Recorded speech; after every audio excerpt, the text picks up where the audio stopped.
Ívar 30 stiga sigurrúmur hérna á Njarðvík. Þetta leit út fyrir að vera voða auðvelt, var þetta það?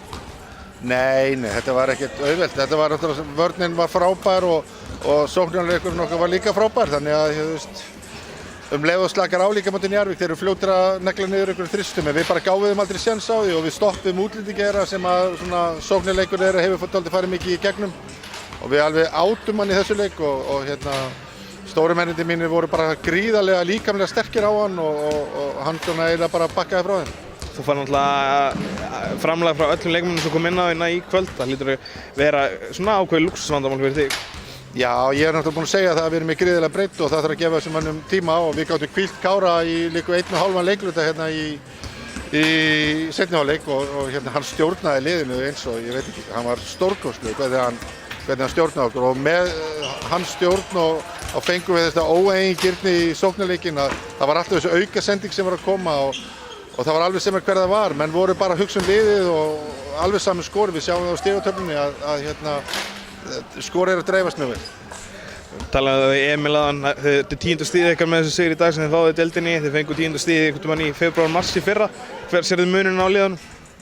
Við erum náttúrulega með allt öðruvísi lið í dag, við erum með, Kári breytir rosalega miklu hjá okkur, hann stjórn okkur alveg gríðarlega vel og það er svo mikil hætta, við sáum bara hvað Kristján fékk eftir sendingar á Kára í þessu leik og þeir voru að hafa svo miklar áhyggjur af Kára en hann bara dróð sér þá meira út og opnaði fyrir hinna og Kristján nýtti sér það gríðarlega vel í dag og stóru mennirnir mínir voru frábæri bæði vörn og sókn í þessu leik og við gátum leyft okkur að hvíla Finn mikið í þessu leik og Kristján og Breki voru frábærir og eins og allt liðið og við erum með mikla ógn á utan og Haukur að hitta vel, hann að njóta sín vel núna og Emil og Hjálmar að koma gríðarlegir á bekknum og koma bara með ennþá meiri brjálæðisheit og auksennilega þeir gefa okkur alveg gríðarlega með að við erum að sitja inn á menn að mínum að í landsliðsklassa að þá eru hinliðin að sitja veikari menn inn á og þegar við erum að skipta sávantettumis í öðru leiknum þegar við vorum að skipta bekknum okkur inn á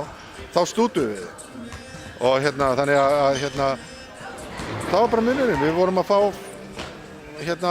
frá öllum eitthvað. Það virðist vera mikil gleði og stemning í liðinu, er gaman að vera í Haukum núna? Það er alltaf gaman að vera í Haukum, það meira sér gaman í fyrra þegar þeir voru lélegir. En auðvitað, þegar vel gengur þá er alltaf gaman og það alveg skiptir ekki máli hvað liðu ef það vel gengur en við þurfum náttúrulega bara að halda þessu áfram, það er gríðarleg barátta í varnarleiknum og það er það sem er að gefa okkur þetta. Við sáum vörnina, þeir komust ekkert inn eða fengu að gera sér frí þriggja og það er bara vörnin sem er að skila þessu miklu leyti hjá okkur. Landsleikjahlé framöndan, gott að fara með 2 sigra inn það? Ég hef alveg viljað spila bara aftur eftir 2-3 daga sko. Ekkert að vera að taka þetta frí, sem ég segja, ég hef viljað halda áfram. En við þurfum bara að vinna vel í fríinu